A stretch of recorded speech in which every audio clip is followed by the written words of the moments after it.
I really think that that's totally opposite. You know, to me personally, if I had to see blood pressures and hearts all day, that would drive me completely nuts. If I had to see patients with just lung problems and lung complaints and shortness of breath and I'm coughing all the time, that would drive me crazy. The family practice thing, you know, in one room you're going to have a kid with a cold and you can treat that, and in the next room you're going to have an elderly person who's on 40 different medicines, and you know, have to kind of coordinate the care of all the 18 specialists that they see, kind of coordinate that. Absolutely not.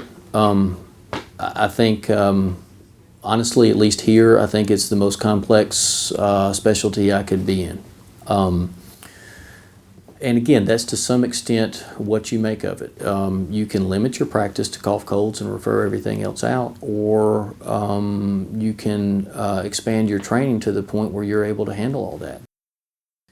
If you spend more than a week in a family medicine setting, you're going to see that you are treating congestive heart failure and COPD and asthma and congenital abnormalities for children, and talking to women about menopause, and just doing so many things beyond treating ear infections and common cold, and that you really have to stay on your toes.